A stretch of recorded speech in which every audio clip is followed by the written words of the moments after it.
Okay, welcome everybody to the Blab with Bonnie show. Today, my co-host is Denise Wakeman, and I am so excited to have Denise as my co-host because actually, I found out about Denise about 3 years ago when through the Blog Squad. So when I was a full-time blogger, and I did that for 2 full years. I was really keyed into a lot of the information that Denise was putting out about blogging because not only did it make perfect sense and was it right on target, it was so actionable. She said things in a way, and her blogs were so understandable. And it was wonderful. It made a lot of sense to me. And I knew that every time I would watch a video or I would watch an interview, she's been interviewed a lot, or if I read any of her blog pieces, I knew there was going to be tons of great information in there that I could then take back to my own blog and benefit from. So Denise, I very much appreciate you being on the show today. I'm very excited to meet you, and welcome. And so now tell me about the Blog Squad and online visibility. And so it seems like you've had an evolution in what you've been doing in the past 3 years. I've been evolving for many years. Lots and lots of evolutions. The Blog Squad actually, formally, the Blog Squad was from 2005 to 2008. And after that, my partner and I went our separate ways because we had different goals that we wanted to achieve. Then I started, I went off on my own without a business partner.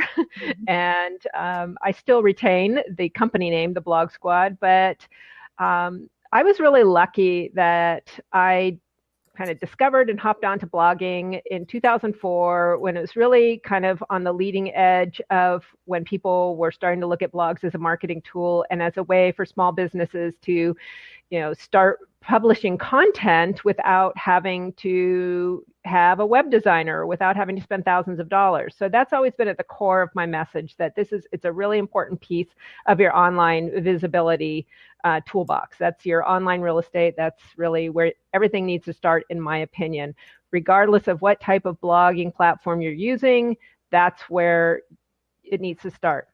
So what I realized probably around in 2008, it started becoming clear, when this social media was starting to sort of take off. I joined Twitter in 2007, Facebook in 2007, and as things have grown, jumped on every single social media platform because that's my job. That's what I look at. That's what I'm doing. And I realized that, or I didn't realize, I've known this a long time because I've been working on the web since way before blogs. I started in 1996, so there were no blogs and social media. But what has, became really clarified for me is that, in order to be found online, you have to be active online. You cannot totally rely on offline marketing anymore because people are using the web to search for the solutions to their problems. And so, as I have said many times over the years, if they can't find you on the web, you don't exist. Because, how many people are actually looking in a phone book anymore? What's a phone book? Yeah, exactly. A doorstop, basically, right. I think. So that's been the evolution for me. And a few years ago, around 3 years ago, is when I had an even bigger epiphany while I was traveling in Peru. I was trekking to Machu Picchu. And it was a vacation. It wasn't business, but I thought about business a lot because you can't talk. You're at such high altitude when you're just trying to breathe and put one step in front of the other. But every day I woke up in joy, just in such joy at what I was doing, what I was seeing, what I did for a living. I just felt so grateful and joyful. And I realized that I wanted to feel that every day. But not only that, I realized that I had been on an adventure for my whole life. whether it's traveling, whether it's in business, because business is an enormous adventure, in my opinion, whether it's in relationship, whatever it is, life is a big adventure. And I realized that I've been keeping the adventurous part kind of private and offline, and whereas what I was doing every day was an adventure. And that's where I started to pull in all the pieces of my life together, and I introduced adventures in visibility. So it's all part and parcel of the same thing, because visibility isn't just a blog, it isn't just social media, all that. So that's my evolution. Sorry to be so wordy about that, but no, I love that. A long history. No, and I'm glad that you said that, because I was like, okay, well, I still see something about Blog Squad here, but now I'm seeing these other things. So, and let's face it, as entrepreneurs, we should be evolving, right? Absolutely. If we stay stagnant, our business more than likely will also stay stagnant, right? So I totally agree. And I tell people all the time, because I work with new business owners and people who are, rebranding and starting again. And I always say, your ideal client avatar should be evolving, because you should be evolving, right? You should be learning and changing and growing all the time. And as entrepreneurs, we are constantly changing up what we're doing and adding and taking out and revisiting new ideas, right? And business changes all the time, especially on the web. I mean, every day there's something new, or something familiar completely changes, or a platform disappears. Then what? So we have to be, in my opinion, we have to be constantly experimenting and trying new things, finding what works for us, finding what works for our clients, and moving forward in that way, and not complaining because things change. That, I will say, is a big pet peeve of mine. These people who complain when things change. Everything changes. That's the only thing you can count on. And that's true. So many of the tools that we're using now are free. So of course they're going to change. We're not paying for them unless we're, spending money to advertise, but it's like, get over it, and maybe people don't like to hear that, but embrace it. It's usually for the best that things change. Exactly. Right. And and look at Blab. Blab is still in beta, right? So when people, oh my goodness, I am all over anybody who complains about anything about Blab, because I think it is just incredible. And the people who are running Blab are absolutely amazing. And I've never seen a group of people be so incredibly attentive with their customers and about their product. I've never seen anything like it. So Blab is still in beta. So lots of, things happen. And on Periscope, just a couple days ago, I mean, I'm telling you, nobody's scope was working the way it was supposed to a couple of days ago. So I don't know if it was global warming. I always blame everything on that, because that's an easy out, right? Because no one really understands it totally, let's face it. So I don't know if it was that. I don't know if it was the new moon. I don't know if it was just the day of the year, but nothing was working, right? Well, you know what? The next day it was fine. I mean, and that's the way it is. So, I was having tech challenges with Skype, on Monday. And it's like nothing worked for me on Monday. And I was teaching, I had client meetings, and it was just a big fiasco all day long. But, that happens. And I think, not freaking out is key to that, and just saying, hey, let's reschedule for tomorrow if it's not working. Exactly. And I just did a scope about that yesterday that's on replay, about two things that I use every day in my business. And one is grit and the other one is a sense of humor, because things are going to happen, right? There's no predicting, especially on live streaming, right? Exactly. And that's one of the reasons I love live streaming, but that's also one of the reasons why people are shying away from it, because your PR person can't be right behind you unless they are very short, right? And throwing you notes every now and again, right? There's no copywriter. There's no hair and makeup is probably on you, right? All of that. The lighting is whatever it is. And so some people are shying away from that because they don't feel 100% comfortable about that live streaming. It is what it is, no editing process. Right. So if somebody comes to you, Denise, so Jane Schmo comes to you and Jane Schmo says, I need help with visibility. What is the typical way how do you start that whole process? Well, the first place I start is doing an assessment of their current reality. So, do they have a presence on the web? What is that presence? Is it a blog? Is it Facebook? Is it Twitter? Is it LinkedIn? Whatever it is. What are they doing right now? Because we need to know our current reality before we can know what we have to do to boost the results, right? So, typically, most people have some kind of website, but not everybody. Many websites are extremely flawed and not working very well. So we end up having to start usually by tweaking the blog site, I call it, because most people, I recommend that they are blogging to some degree because that's creating the fresh content that will be indexed by the search engines. And that's part of having organic visibility through being found by what you're writing. So frequently, that's where we have to start, is fixing the blog site. Now, I don't fix it because things have become way too technical for me, but I know what works and what doesn't work because I have been, working in the blogging world, for 11 years now. So I know what works. I know what doesn't work.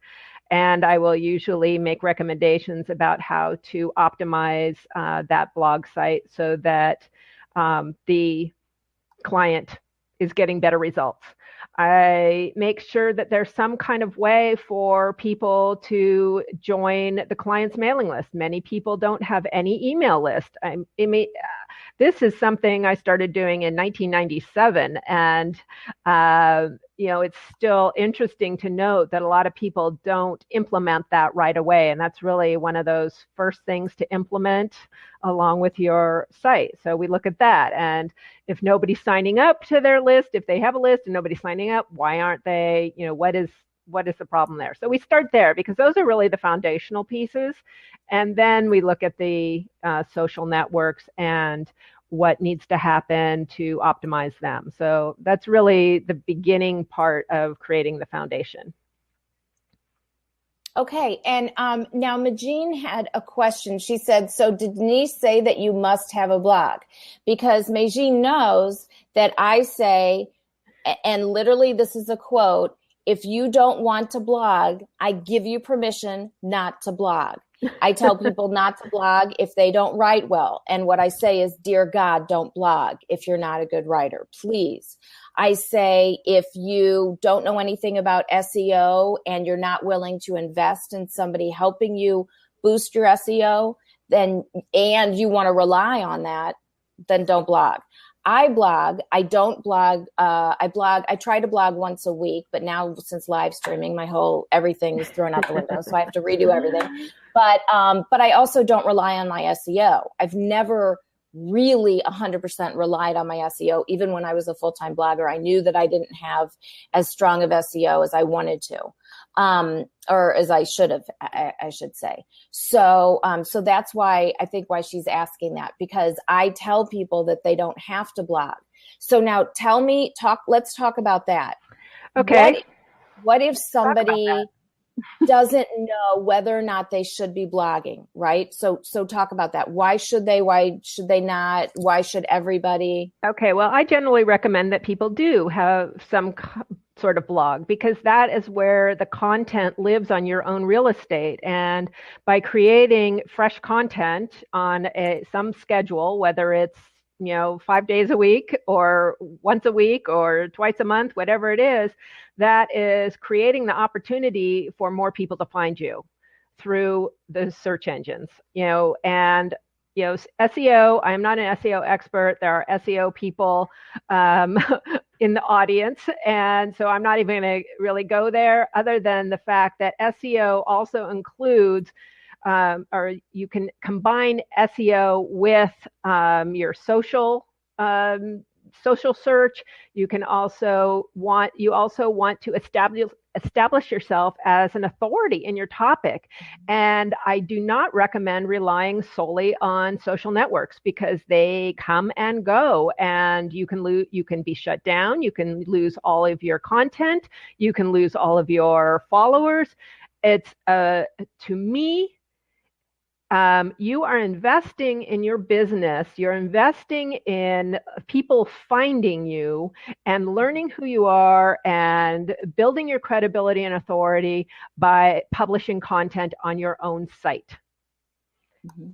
So I would say that you should have some sort of blog. I'm not saying you have to blog every day at all. I used to, in the early days, it was, blog 3 times a week if you want to get the search engines to, index you on a consistent basis. But now it's like, find the schedule that works for you and just stick to it, whatever it is, as long as you're doing something. The other thing is that every blog post you write, when you have a strategy, every blog post you write is another door to you. It's another path that people can use to find you. So the more content you have on your site, the more opportunities people have to find you. And that's all related to visibility. So, I also understand that people don't like to write. Or they feel uncomfortable writing. Well, there's more to blogging than writing. There's posting your blab videos. You can embed a video on a blog post. Why wouldn't you do that? With a couple of sentences to introduce it and to wrap it up. Bullet points of a couple of the key points that were that you focused on in your conversation with your guest or by yourself in your training, whatever. What about images? Images are huge, and that they attract attention. If you are an artist of any type of visual artist, then I would say, share your work on a blog, and that is how people are going to get to know you. Share it there first, publish it there first, and then share it out to the other sites. So, we might disagree on this, but I know I can find a way for people to be able to publish content on their own site. Whether it's writing, speaking, audio, podcasts are really hot, with show notes, you can have it transcribed. There's content that you didn't have to write. So yes, I do. Exactly. And I'm very glad that you talked about the different options, because when people think about it, when people say blogging, they think writing, right? So I'm very glad that you brought up the different options. Yeah. And so that people know, like Meijin was saying, she prefers to vlog, right? Video blog. Mm-hmm. So, but a lot of people don't even know that's an option, right? And then in terms of transcribing, and that's another way to repurpose, right? Repurpose your content. If you're already doing a blab, or if you're already doing a scope, blog about that exact same stuff, right? So I just talked about this yesterday with Karen Yankovich. So Karen Yankovich will write a blog post, and she, will be detailed, maybe 10 different things in the blog post. And then she will do a blogcast. She calls it, hashtag blogcast. So she will do a scope about one of those 10 topics. And then say, now, if you want to know more about this, I have a more detailed, blog piece, blah, blah, blah. Yep. So that's a phenomenal way. And a lot of people don't think about podcasting as part of that as well. So, and I've noticed that some podcasters will simply, like you said, transcribe everything, or maybe they'll pay someone to transcribe it, but you can get a transcriber on Fiverr, guys. It's not a huge investment here. So they'll transcribe it, and then they've got the same exact information, same stuff, but now in 2 different packages, right? Absolutely. Because some people are going to key into the podcast more, some people are going to key into the writing. And I'm really happy that we don't totally disagree, but I was hoping that you would bring in the different, because people think it's all writing, and it's not all writing. Yes. Do you have to write some words? You usually have to write a few words, but it's not necessarily 1,500 words, right? Every time. Oh my God, no. I've been blogging for 11 years. This month is my 11th anniversary of, actually next week is the 11th anniversary of when I started my first blog. Oh. And I do not consider myself a great writer, but I understand that it's important for keeping my business fresh and top of mind. But I also use lots of different media, and as media has become easier and easier to produce, that's what goes into my blog posts. I was just traveling in Denver last week, and it was business and pleasure, and a lot of it I was meeting with two colleagues, Mia Voss and Lynn Knowlton, and we had a great deal of our adventure in Denver was sponsored by various restaurants and hotels.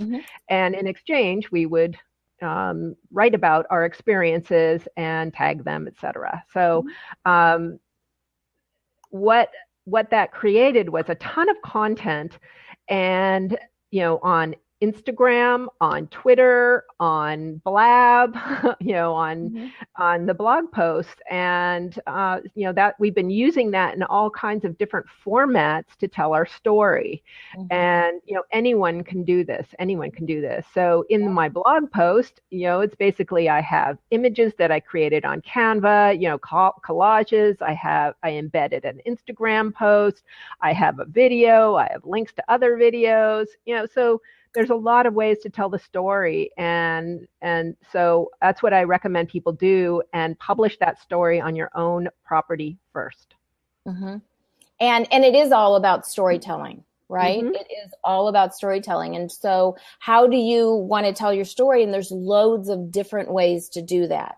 And one of the things that I really like that you said, Denise, about that there are so many free tools out there.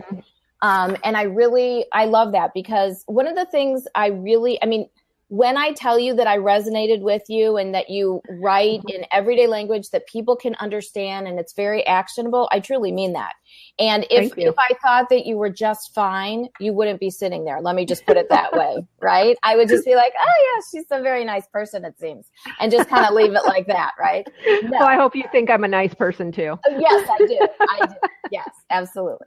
But one of the things that I love is that you're very practical also. And let's face it, not everybody is. You're very successful with what you do, and people can be successful and also completely impractical. And so that was one of the things that I really liked about you. I love how you said that you use Canva. Canva's free. Yes, you can sign up for Canva for Work, which I have done a 3-part video on. I think it's completely worth the $9 or $10 a month. Totally worth it. Totally. Oh my God. It's just the brand how I use Canva. Yep. Saves me so much time. Yes, exactly. Because I'm not a graphic designer. I'm an educator. I don't have that background, but yet Canva can make my completely blank slate abilities in graphics actually look okay. And look really, really nice, right? So I love that. And actually I got into Canva because I knew that Guy Kawasaki was hooked into it. And so I'm like, okay, if he's doing it, I'm doing it. I mean, that was like, literally, that's about how much thought I put into it. And then once I got there, I was like, all right, I'm staying. I'm definitely. They were brilliant in what they created, the folks at Canva. Absolutely. It's one of those game-changing tools. Just like blogs were a game changer. I think Blab is a game changer. I think Canva is a game changer. So. Yeah. And I put in canva.com, so you can just click on that. And Majine, you don't have to spend the extra money, because actually you can do all the same stuff for free that you would do on the paid version. It just is going to take a little bit more time, but you can do it all the same, because I've been doing it. And now I'm doing the free. One of the features of Canva at Work, and, I have no association with Canva other than that I pay them money, is that the Canva at Work provided the benefit that everyone was, clamoring for since they first started, and that was to be able to change an image that you've created into different size and formats. So we all know that Instagram is, it's not just square anymore, but for a long time it was only square, and Pinterest are long and tall, and Facebook images are one dimension, and Twitter images are another dimension, and banners are yet another dimension. So what Canva at Work allows you to do is create one image and then magically, or whatever it's like magic, what do they call it? Magic sizing. Yes. Pick which dimensions you want it switched into so that you can create the same, maintain the same look and feel and have images created for each social platform that you're using. Now you have to tweak them a little bit depending on what kind of layers you've added to the images, but that really changes the game, because not only can you maintain consistency with your images, which is important for your brand and your visibility, but also within just a couple of minutes, you now have 3 or 5 different shapes that are all sized ideally for the platform you're putting them on. So that right there is worth $9 a month to me. Exactly. I mean, it's the optimal, when Denise is saying, it's the right size, the perfect size, it's the optimal number of pixels, right? So for those of us who have been doing online stuff for a while, we've been pulling our hair out trying to find the exact perfect size so stuff doesn't look stretched this way or stretched that way, or exactly. Because most of us are also not professional photographers. So you should be able to use, you really should be able to use your phone, take a picture, and have it look great. However, you have to know how many pixels. Otherwise, it's going to be looking blurry and stretched out one way or the other. Right. And Canva, the very first thing you noticed was that it has the optimal pixel size for everything, for every platform, even Tumblr. And so, for example, for this Blab and for all of my Blab with Bonnie shows, I make a Facebook graphic and I make a Twitter graphic, because the Twitter graphic is a different size than the Facebook graphic. Right. The Facebook can be used for Instagram, so I go ahead and I do that, but they do have an Instagram size as well. And the Facebook one can also be utilized for LinkedIn. So, but they have loads. Oh my goodness, so many different things. And it's a really great thing to use. They just send, when you use canva.com and you ask to get their emails, which I would definitely suggest, they send you these incredibly informative emails. They just sent one either yesterday or this morning, and it was about one of the things was email signatures. So I thought, oh, well, I want to look at this. And they had, I don't even know, maybe a dozen different ways, totally different ways to enhance, your email signature. Oh my God. I mean, things I never thought about that, once again, are so easy to do with Canva. Right. So now we've had a commercial for Canva because we both adore it. And, the visual marketing is so critical at this point in time. Visuals are what capture our attention, that you need to be thinking about how you can add visual content to all of your marketing materials or your content materials. So adding, a large image to your blog posts, creating images for Twitter, making images for Facebook. How can you create the images that make you stand out, tell your story, and capture people's attention? That's why you're doing it, so that you're not getting lost in those news feeds that just go scrolling by so fast that nobody notices. Right. So it's another way, to be visible, right? And Yes.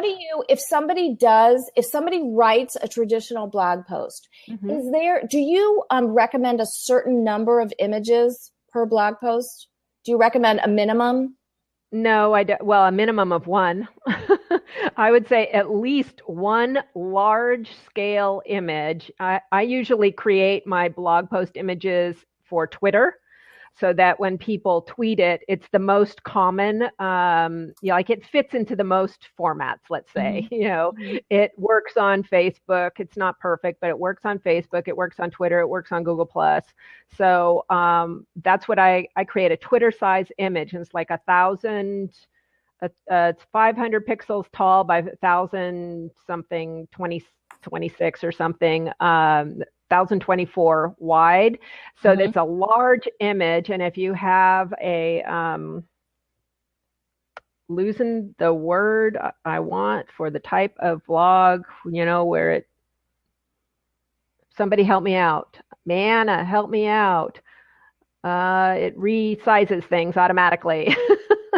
Anyway, if you have that type of blog, which you need, it really shouldn't magic resize. No, the blog anyway, you've got a major image that when people share your content, the image goes with you. So responsive. Thank you, Karen, STL. Oh. Responsive. I don't know why that one just like went out of my brain.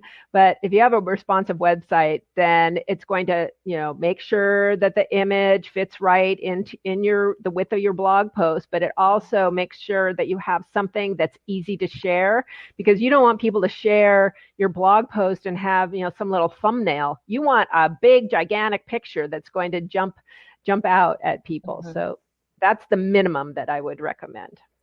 Are there too many images for a blog post? Can you have too many? It depends on what the blog post's about. If it's a tutorial, no, you can't have too many at all if it's demonstrating what you're teaching.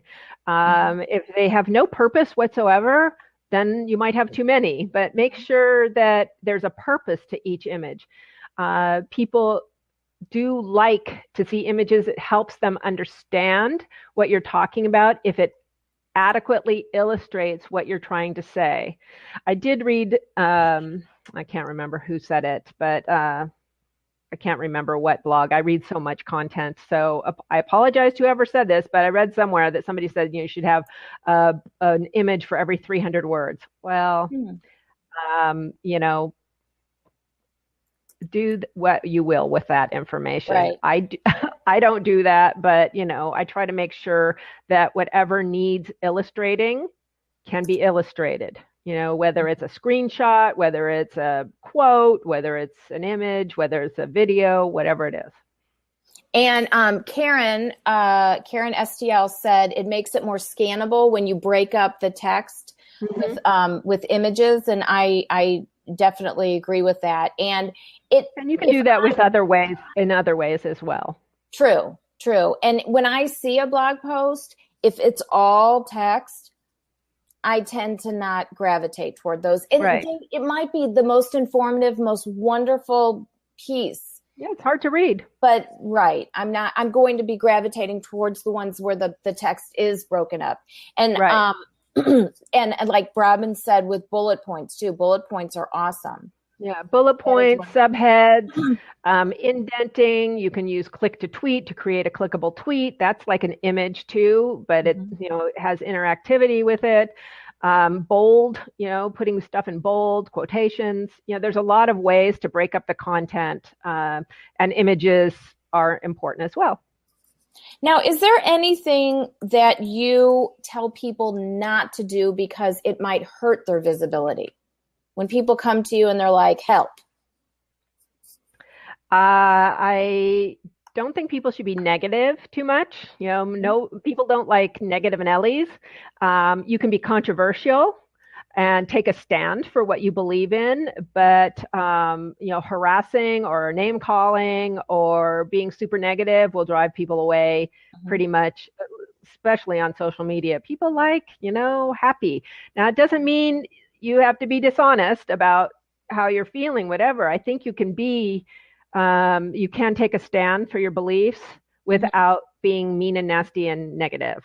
So I think that's the one thing that really, don't call people out in public, that, try to solve your issues privately, I think is better, unless you have to resort to something, there's some very extreme cases out there, but, I think most small business owners, entrepreneurs, online entrepreneurs, authors, coaches, consultants, we don't deal with like the really ugly, nasty stuff too much.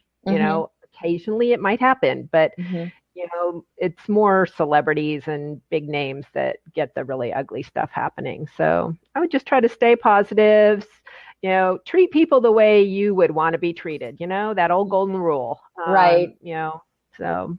And, it's funny to me because, sometimes like, I literally just scratch my head or shake my head, because when people get online, they sometimes forget to just be human, right? And yes. I don't really get it, but for some reason they do. They forget their manners. They forget their regular operating, rules. And so a lot of times I'll do scopes and blabs about live streaming etiquette. So for example, I always tell people when they enter a room, say hello, right? If it's me personally, if I see that it's all women, I'll say hello, ladies. Otherwise, I'll say hi, all, something like that. Ask questions, be a good participant, right? Whether you're giving props, thank you, Tiffany, whether you're giving props or hearts, right? Or emojis, ask questions. You can also answer questions, right? Like Robin, at Robin's World, she's provided a lot of really important information. So if you scroll back up, she brought in she posted the video about the magic resizing, and she's posted some other information. So that's being a good participant. And people notice that, guys. You don't have to be in one of the 4 squares for people to notice you, for people to remember you, for you to be visible. You can be very visible as a viewer. And I think absolutely. Totally agree with that. And, if we want to talk about visibility on Blab, for example, subscribing, attending, participating in the chat, sharing the tweets. I mean, I notice every single person who's tweeting, believe me, and I'm going to go back and thank you because that's what I do, because I see you now. If you're lurking, I don't see you and I can't acknowledge you, but I can acknowledge you. I can thank you. I can follow you when you are participating and being visible to me and to Bonnie and to whoever is hosting the show. If you feel really, confident, you can, hop into an open seat when it opens up, and there's, the extreme visibility, but there's so many ways to really be visible on this platform that it's again why I think it's also a game changer here.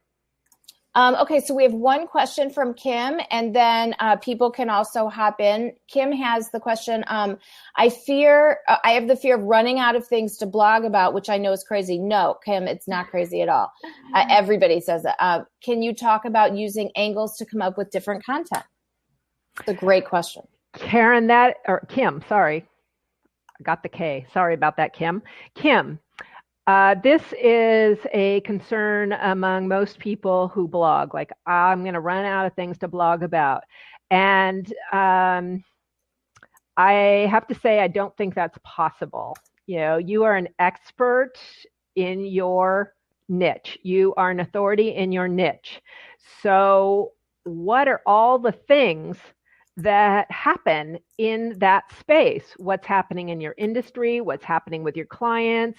What's happening with you? What's the background? What's the backstory? Case studies, Q&A. I bet if you skimmed through your email from clients or customers and you could write a blog post on every question you get. You can solicit questions. You can do surveys to get information. One of the things that I recommend to my clients, here's a little tip for you, if you feel like you're not sure what to write about, and you've already set up your blog, you know what the categories. So what's the big umbrella, like the big theme of your blog, right? What is the big thing that you're trying to get across? I talk about online marketing. That is so humongous, right? So then what are the, say, 7 to 10 categories within that? You may have already set up categories for your blog. So, in online marketing, there's blogging, there's email newsletters or email marketing, there's Facebook, Twitter, Google Plus, etc., social marketing, there's online visibility, there's video marketing. What is it for you? What are like the 10 broad subjects? And then within those subjects, what are 5 things you could talk about on each of those subjects? Now you have 50 blog post topics. How's that? That is huge. I mean, guys, if you didn't get all that written down, watch the replay, cut directly to what she just said, and write it down. I mean, that's incredible. And I really appreciate Kim asking that question, because everybody has that question. And absolutely. Everybody has some time where they sit down and they're like, ugh, right? And they're not 100% sure what to write. A lot of times I have like 8 different books of quotations on my desk. And sometimes I'll just pull open a book and read a couple of quotes, and something will, strike my fancy. Exactly. And then I can just write from there. Like Karen said, Kim. No, Robin said, watch the news. You can get ideas from watching the news. Absolutely. What's current events in your industry? I could go on and on about places to look for content, but I think that when you start writing on a regular basis, when you're really, conscious of like, I'm creating content to help people find me and to solve their problems. I mean, that's what it's about, right? It's not solving your problem, it's solving their problems. It's solving the people's problems that you want to attract to you. Well, I've been talking about this for a long time. It's all of a sudden your blog antenna is out and about. And I mean, this is the same for any social marketing content. Your antenna are out and about. I think of things I could blog about all the time. My problem is I don't write them down all the time, and then they're gone. I forget about them. But that's where, using Evernote or recording them on your phone or on sticky notes or whatever the heck you want to do. Mm-hmm. Hi, this is Robin, everybody. I just wanted to add on to what Denise was saying. So I don't have my mic in front of me. Sorry. You don't really need it. Is that better? But Blab is actually set up that you don't technically have to have a mic. No, I know that, but this is my input. So anyway, I just wanted to add what Denise was saying about, all those ideas that are coming to you. And then she said she didn't write them down. So a lot of people have the problem. Some I do. Well, right. But a lot of us have the problem where we do write them down. I keep a tickle file of all the stuff. But if you never go back and look at it again, then it's a total waste of your time. And so that's what I wanted to add, is that, yes, write them down or keep Post-it notes or do whatever, but you have to go back and look at those things again in order for it to strike something. And you never know. You might look at the same list 100 times, and on that 100th time, item number 6 on there, you're going to go, oh, I got something that'll be perfect for that. Right. So that's what I wanted to add. Well, thank you, Robin. Another thing that a lot of people will do is they'll start a draft blog post. They'll just write their idea in the title. And I do that sometimes if I'm in my blogging back desk, back office, whatever, dashboard, I guess is the correct word. But it's like, I should write this. It doesn't really work for this. And I'll just write it. I'll just start a draft with a sentence or whatever my thought is. I do that too, but my problem is that those drafts just hang out in there. And because I post so much, they either stick at the top or they drop down and I miss them. And then I end up with all these little drafts and stuff. So for me, that personally doesn't work, but I see how other people do. I think it depends on how often you're blogging. That's going to make a big impact. If you're doing a daily post like I do, then they get lost pretty quickly. So I'm going to jump off and leave the seat open for someone. Okay, thank you, Robin. Thanks so much, jumping Robin. in. All right, Bonnie, coffee soon. We have to do it. I know. And now Karen, she needs coffee too. Coffee. Yes, Karen is here in St. Louis. Denise, are you in St. Louis too? No, I'm in Los Angeles. All right. Well, when we get to LA, we'll do that. Okay. All right. Okay. We'll meet for coffee in LA. Sounds All good to the me. St. Louis people will come to LA and we'll all have coffee. Whoa. Okay, you're on. Welcome, Donald and LP. I didn't get a chance to welcome you before. Karen says, if I don't write about something when I'm inspired, I lose enthusiasm for it. Yeah, that can happen too. That can happen. Or things change. I have a lot of ideas. Like I keep a running to do on my calendar. It's just blog ideas because I make that to do follow me around every day. I never check it off. Mm-hmm. And in there, I put my ideas. And sometimes it's like, nope, never going to write about that. Get rid of it. And other times it's like, oh yeah, okay, now I'm ready for that one.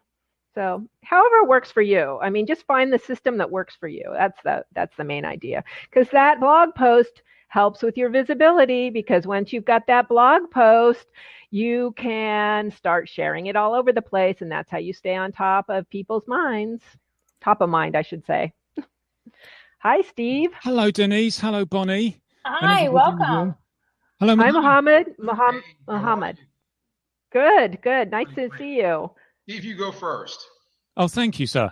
I just had one small piece of wisdom for you all, and then I shall duck away again. Okay. And that is, listen, everybody in the room, we are in beta test. You are a first mover. Just get brave, get your face out there, because it will start getting bigger and bigger. You know, we can make the community here. Absolutely. You got to jump in and, just do it. So thank you, Steve. I totally agree with that. That's the adventure piece for me. That is. Fading away again. Bye. Thanks for jumping in. Thank you so much. Denise, Bonnie, I've got a question that points back to the topic of discussion. Do you have an effective online visibility?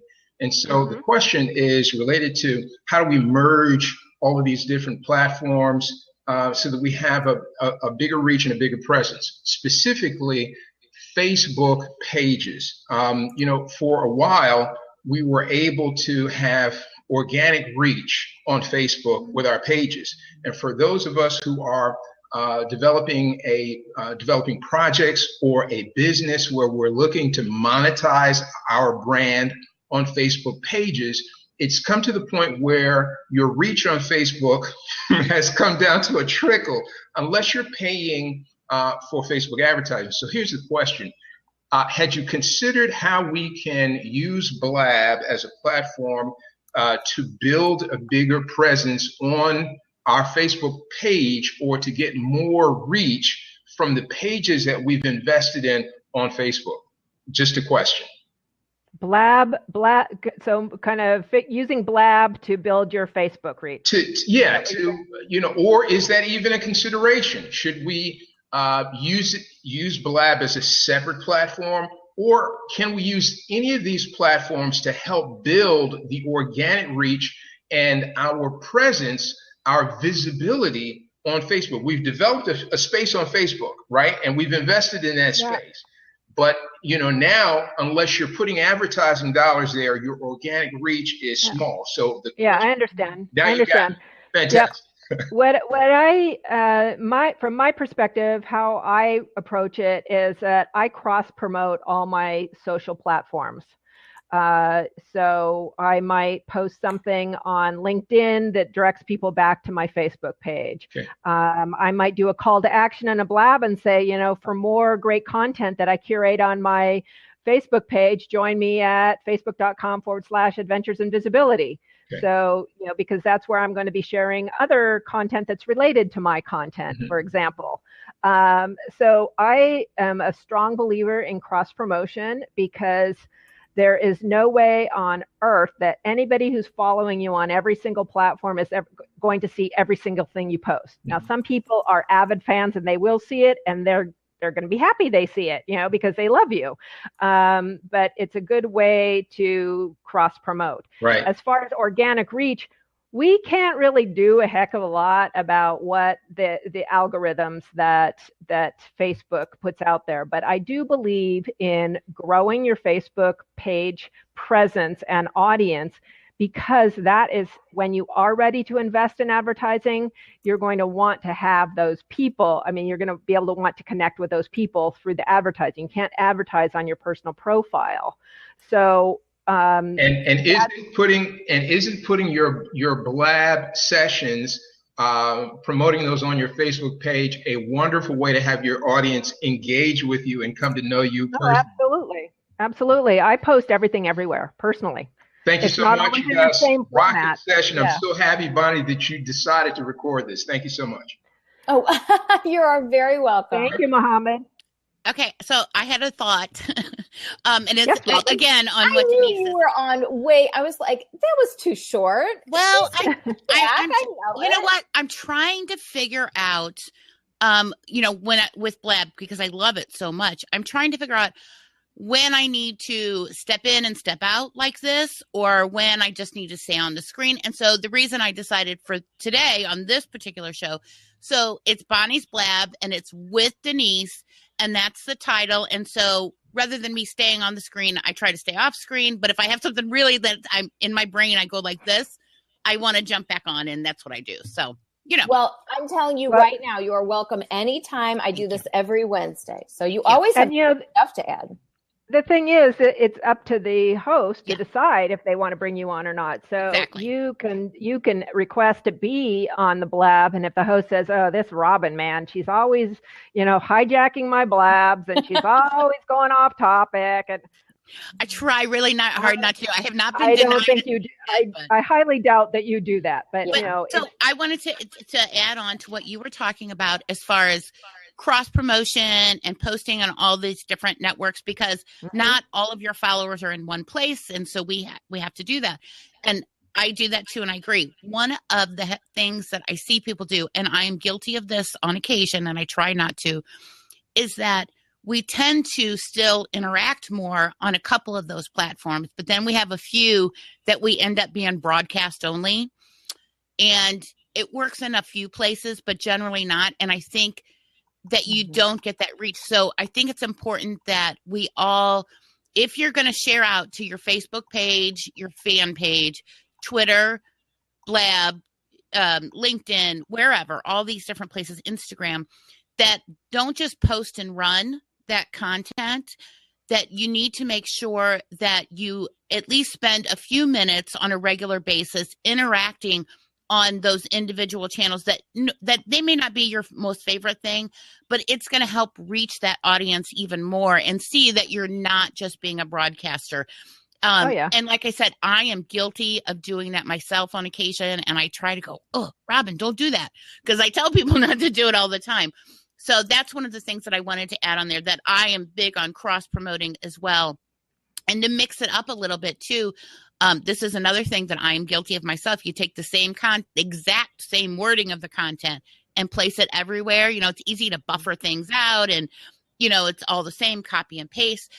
But because many of the formats are so different, Facebook, you can be a little wordier on. Twitter, you have to be shorter on. Don't make everything just 140 characters and put it everywhere else, because Twitter's the shortest one.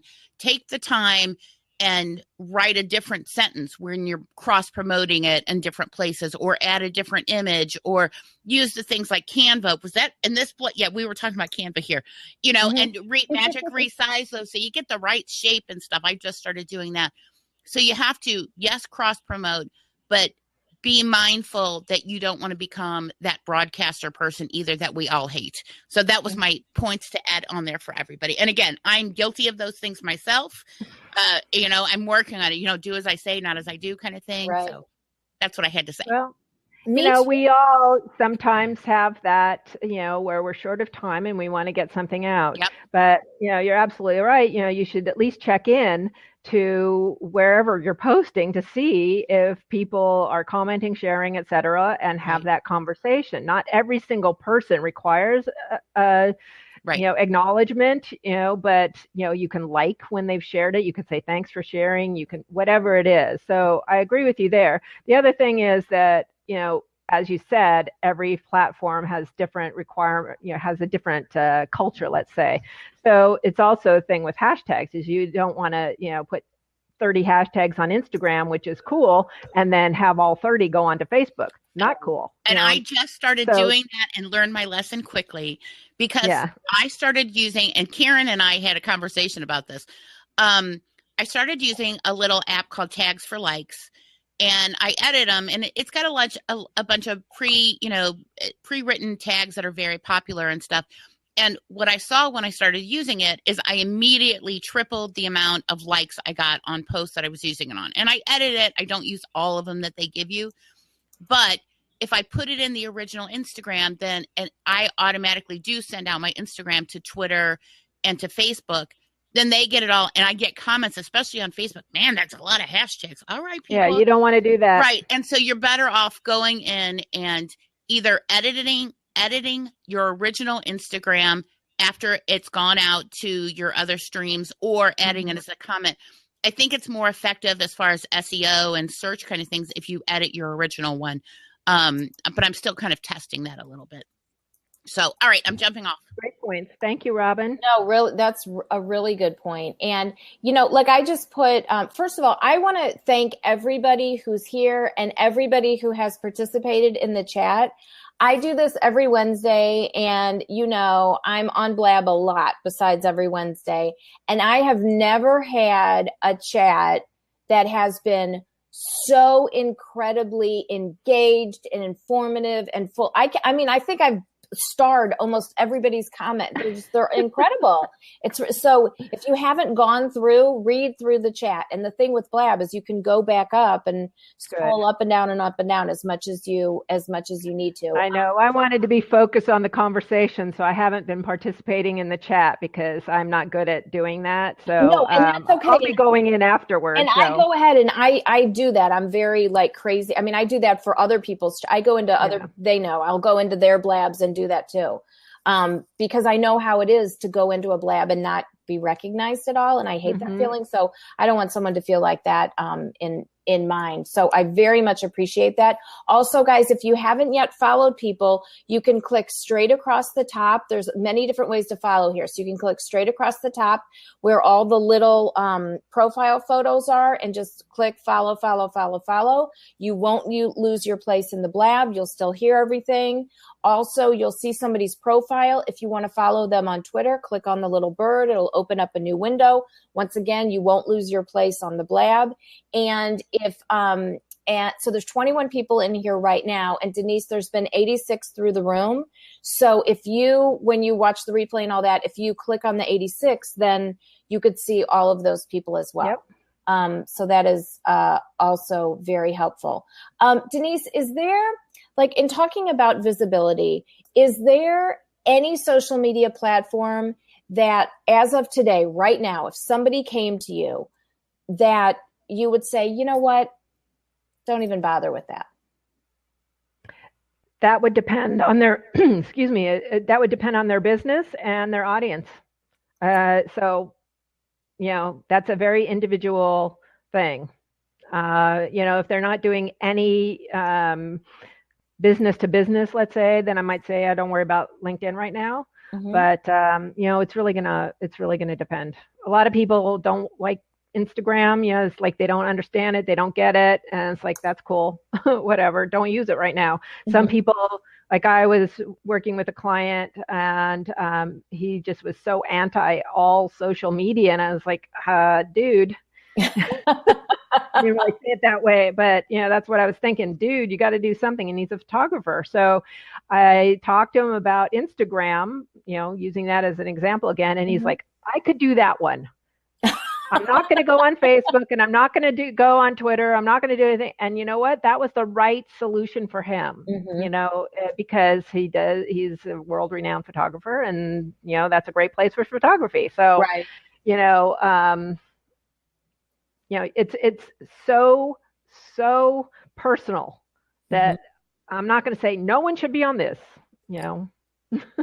So now let me ask a question that has come up in the past week a couple of different times in different ways. Does everybody have to be on Facebook?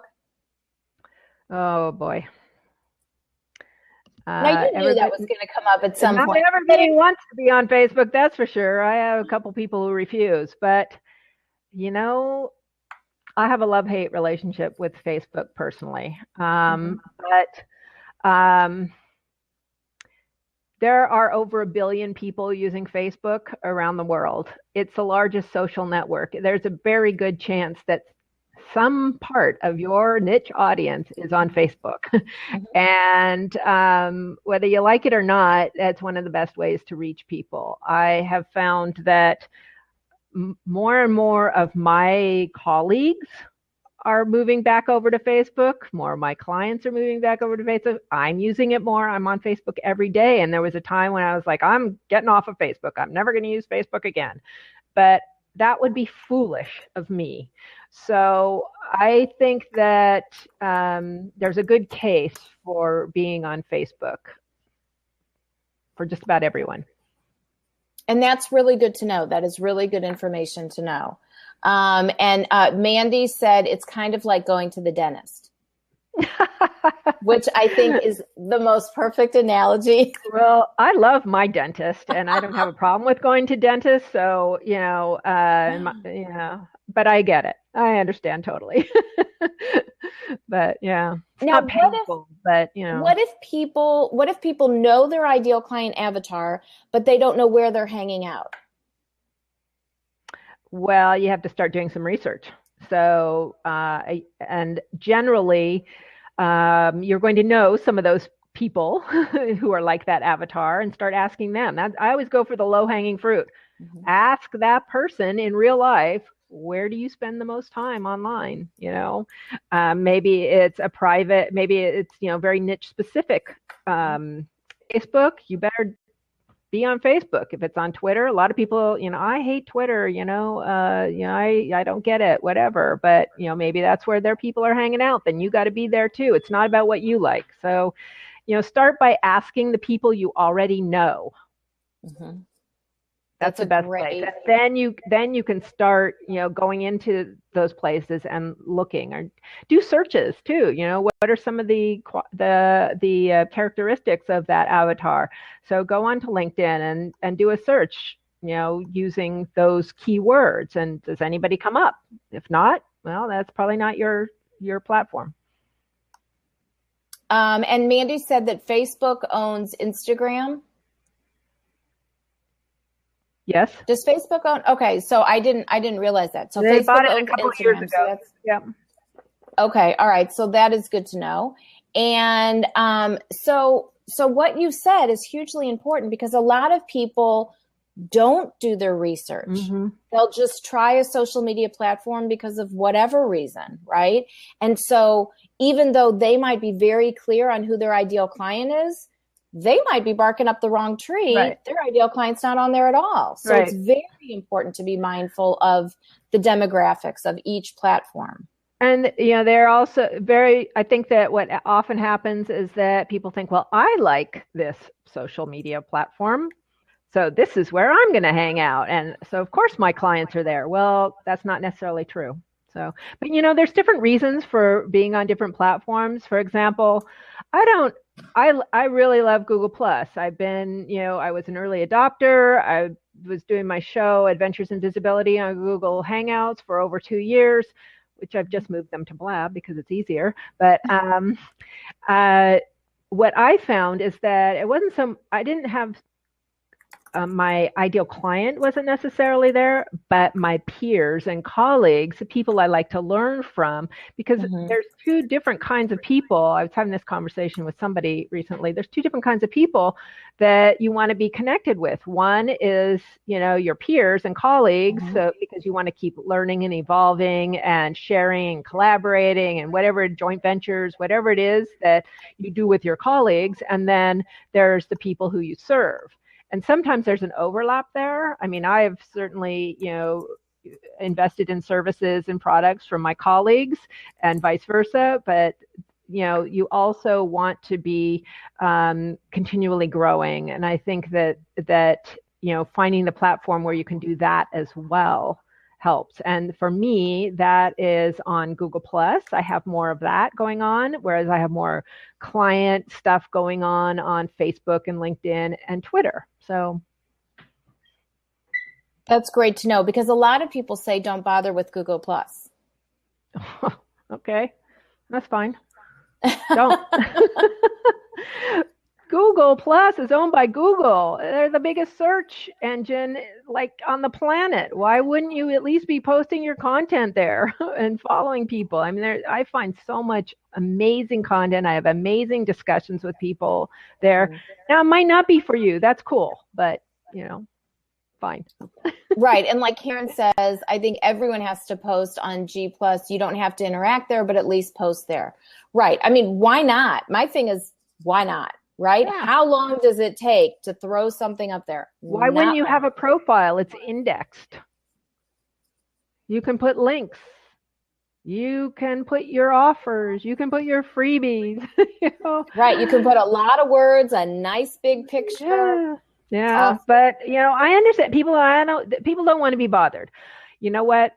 no one on the, this is not directed at anybody who's watching this, but there are lots of very lazy people out there. They want things to happen with very little effort, and that will never happen. If you want your business to be successful, if you want your visibility to grow, and growing your visibility grows your audience, growing your audience grows your business, then you have to do the work.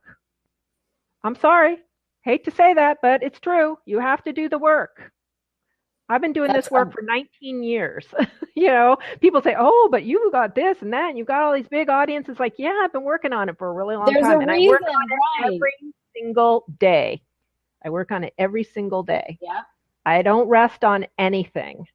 And I'm constantly experimenting, and I make it fun and an adventure. And if it doesn't work, it doesn't work, and I move on. It's okay.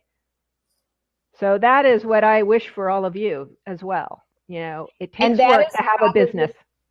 Denise, that is probably the best thing that anybody could say. That, I mean, you have said so many best things today. I can't even say that one was the best, but that one was pretty darn good. And most people don't realize that, right? Yeah, they don't want to. It's easy for Denise. Yeah, Denise exactly. is a person just like you are. Denise I started has the same with 24 zero hours you do. Exactly. That's exactly right. And I've started businesses from scratch 3 times, from zero 3 times. Right. Exactly. Right. And I mean, I appreciate you saying that a lot of people are lazy, because that's the God's honest truth. We don't like to think of ourselves that way, but we're all that way, at least sometimes. And it's hugely important. I can be lazy. It's hugely important for people to hear that you work on this every day. You don't just slack off and go, oh, I have a big following. No. Right? No. You're like, I have a big following. Thank God. That's because of all my hard work. Now let's grow it some more. And I adore, the people that that come into my world. I mean, there are many people in my world following that I don't know yet. But I also know virtually hundreds and hundreds of people. And when I have that opportunity to have that connection, whether it's a like, a comment, heart, a prop, or whatever, I'm very happy to do that. I'm grateful. I don't take it for granted that people just following me because, I have to be offering something, and that's what you all need to be doing too. Exactly. And on that note, I want to thank you so much for being my co-host today. I absolutely loved it. I'm so happy to have met you, and likewise. And what is so nice, Denise, is you're exactly like I thought you were going to be. You're exactly, but that's hugely important. That means that your message is consistent, right? You're the same person in a blog post that you are on Blab, that you are in any other interview or on a YouTube video or whatever. Thank you. So I appreciate hearing that. Yeah, no, it's wonderful, and I look forward to getting to know you more. And thank you so much for being on Blab with Bonnie. And guys, if you don't normally watch replays, watch this one, because I guarantee you, if you haven't been taking notes like a crazy maniac, you're gonna want to watch the replay and get those notes written down, because this was incredibly jam-packed, full of really, really good information. Well, thank you. It's been a pleasure. Thank you for inviting me to be on your show, Bonnie. I had a great time. This was a great conversation and lots of I can't wait to go back through the comments and check out what everybody was saying, because I couldn't follow everything at the same time, as I said. Now, do you want to type in the chat? Like, if people want to get in touch with you and they want some help with their own visibility, can you type that in there? Yes. So my website is denisewakeman.com. And that's where you'll find, let me make sure I type that properly. Yes. That's where you'll find everything. I also, I'll give a quick plug here. I have what's become my signature program, which is called the Online Visibility Challenge. And it's kicking, we just wrapped up 6 challenges this year, and I'm kicking it off again in early November for 2016. So if you want information about that, you can get it at denisewakeman.com. You can get on the early bird list, because that's the best list to be on. Oops, I'm losing things. It's denisewakeman.com /earlybird, EARLYBR. And that is the best place to get information about the challenge. It's been a fantastic experience. Speaking for myself as the host and teacher and guide, but also that is what I am. 404 It's error. not broken. You just put com twice. That's all. Oh, I mistyped it. It's Yeah, you want to type it again? Yeah, sorry guys. See, that's the problem is like all these things are.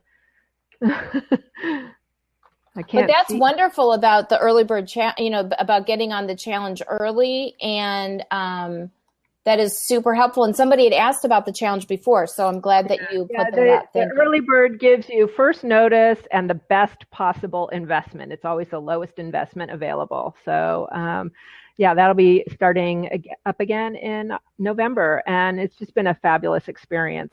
So, thank you for letting me talk about it, blab about it. Absolutely, blab about it, right. You can come blab with me anytime, Denise. I'm always here. Okay. All right. Thanks so much, guys.